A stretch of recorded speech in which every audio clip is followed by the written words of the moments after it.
Now, we at WION have been getting you on-ground updates from the 48th G7 summit. In the next few minutes, we will try to answer what the three-day summit in Germany's Bavarian Alps achieved. Well, the leaders of the 7 richest countries had a lot to talk about, but very little to offer. On Russia, they discussed setting price caps on fuel, but left out details on how they would work. On China, the G7 promised to end its reliance on Beijing, but the UK is not too thrilled. It wants to continue doing business with China. And when we talk about climate change, the G7 promised to set up a new climate club but offered no timeline on its establishment. So what exactly was the purpose of this summit? Why was it high on optics and low on substance? Here's a report. Political banter. Jackie Tom. We just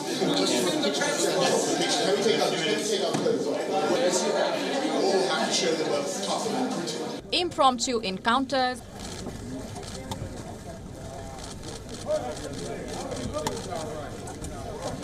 A bit of bromance. This is a reunion of a year old now. Anyway, very good to see everybody. Well done, Emmanuel. Merci beaucoup. Voilà. Thank you. The death of the necktie.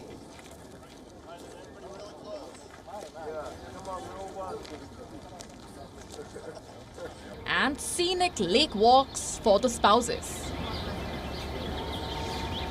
Were these the biggest highlights of the G7 summit?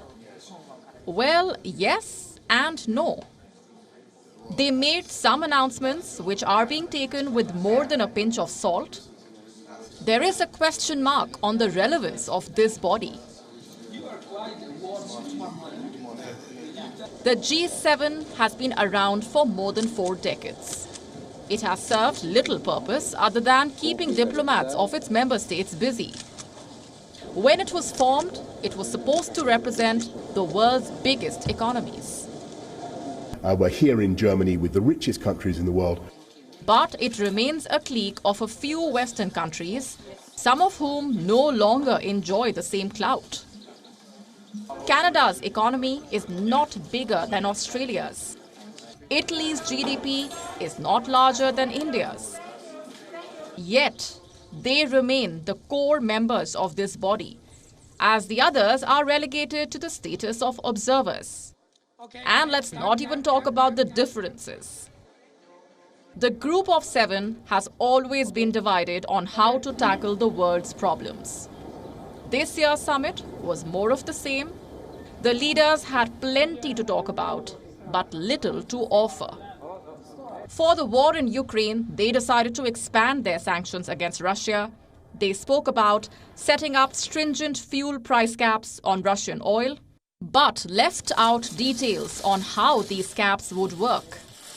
They have promised more discussion in the weeks ahead. Analysts say the plan may never really work.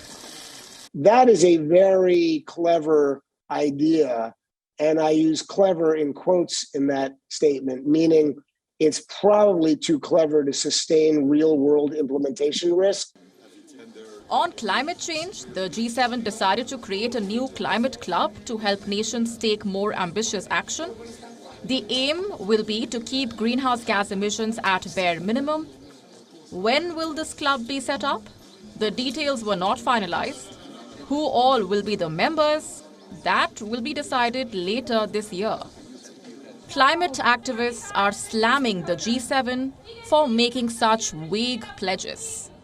If you look at the G7 states, all they do is create profit and everything else has a low priority. Our health is a low priority, our security is a low priority, and climate is also a low priority. On China, the G7 led by the United States unveiled a $600 billion plan to rival the Belt and Road Initiative. The aim is to reduce China's dominance in the developing world, also the West's reliance on Chinese investments. Most G7 nations are for it. Boris Johnson is not. In an interview on the sidelines of the summit, he said the G7 needs to balance its values with doing business with China. Why? Because China, he says, is a gigantic part of their lives.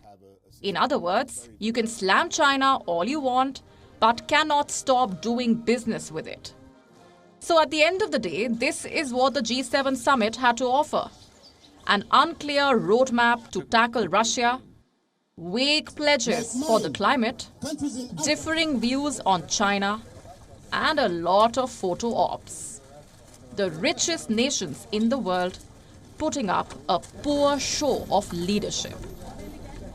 WION is now available in your country. Download the app now. Get all the news on the move.